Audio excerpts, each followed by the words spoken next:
ipag-uutos ni Bongbong Marcos na bawasan ng pagnanakaw dahil malaki problema natin sa gerang ito at talagang tatamaan yung ekonomiya natin. Maas pero mabagal bumaba. Ito ang patutsada ng mga kongresista kaugnay sa presyo ng produktong petrolyo. Sabi nila, tila nananamantala ang ilang kumpanya ng langis.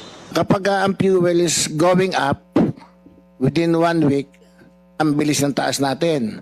While if the fuel is going down,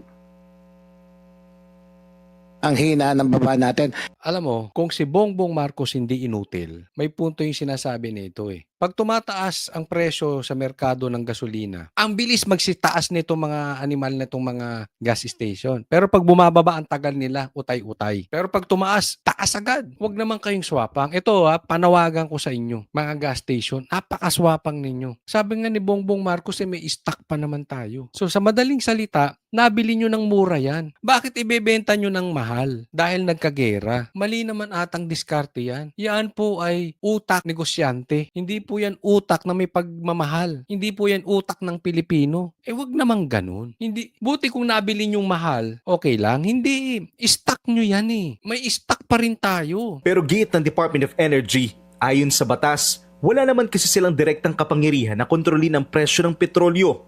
The price is now is not the highest in history, but the one coming from the one that will be implemented tomorrow will be the highest jump. Yan. Kung hindi inutil yung presidente nyo, kahit na hindi nila pwedeng diktahan ang presyo nitong mga gasolinahan, kung may influence si Bongbong Marcos, hindi siya tanga, hindi siya inutil, kaya niyang diktahan yung mga yan. Yan ba nagbabayad ng tax ng sapat? Alam mo, kung gusto, may paraan. Kung ayaw, maraming dahilan. Baka lang din, inutil nga itong presidente natin. Hindi po pwede. Wala kang magagawa. Anong klase kang presidente? Nailagay nga niya, alam niya nang mangnanakaw yung pinsan niya. Nailagay niya pang speaker. Hello, sinabi ni Chanko, pinapagalitan niya nga si Tambaluslos. Ilang bang kotse gusto mo? Ilang bang jet ang gusto nyo? Ilang bahay sa force ba gusto nyo? It means alam niya magnanakaw yung pinsan niya. And yet, nailagay niyang speaker. Tapos dito wala siyang magawa. Huwag nga kami. We're estimating it's an deregulated industry, so we do not have the powers to regulate the price. We monitor, they report, they justify. What's positive about the news today is that they have agreed to stagger it.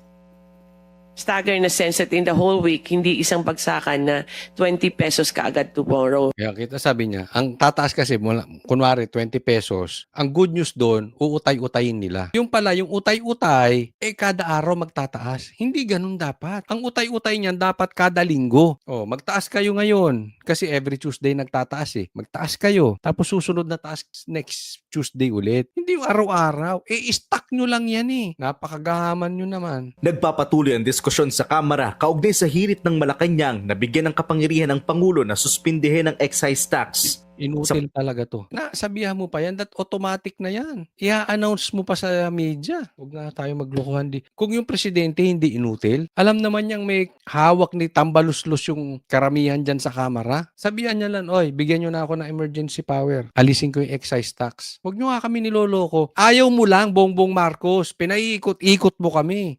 Hihingin mo pa, i-announce mo pa sa media. Isang tawag lang yan Ano ka naging presidente ka pa, inutil ka? Ano naging presidente ka, wala kang influence? Hindi ko sinasabing baliin mo ang batas. Pero dapat may influence ka. Pagdinig kanina, ipinakita ng Department of Finance na milyong halaga ng pondo ang mawawala sa kita ng gobyerno sakaling mabura ang excise tax.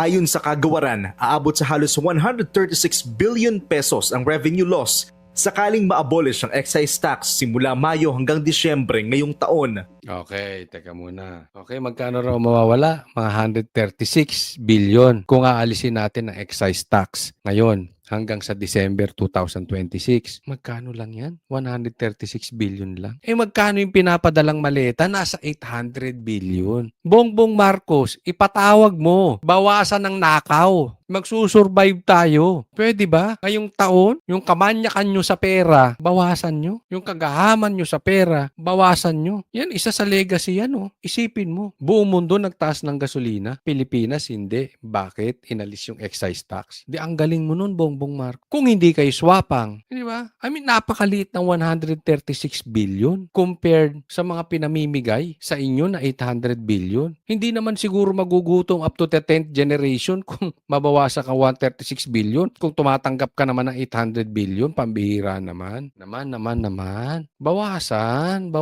lang. Ipag-utos mo lang. Pwede ba, honey? Bawasan natin ang nakaw natin para sa mga Pilipino. Explain mo lang sa mga congressman, sa mga kamag-anak. Bawasan natin ang nakaw. Anak, bawas tayo ng nakaw ha. Ano lang, sweetheart, bawasan mo ang coke, babawas tayo ng nakaw para makapaggasolina yung mga kapwa nating Pilipino. Ngayon lang naman. Noong nakaraang taon, nakakuha ng pinakamalaking kita sa excise tax ang pamahalaan mula sa gasolina na may halos 48%. Nasundan naman ang diesel na may halos 41%. Kerosene ang may pinakamataas na halaga ng excise tax na may 10 pesos kada litro. 6 pesos naman kada litro sa diesel at 3 pesos sa LPG. Sa kabila nito, pagbibigyan ng Ways and Means Committee ng Kamara ang hirit ni Pangulong Marcos na magkaroon ng kapangyarihan para suspindihin ang excise tax. Hindi natin sinususpend pa ang hindi Congress ang nagsususpend, pero binibigay natin yung power na ito sa presidente mismo because he is in the best position.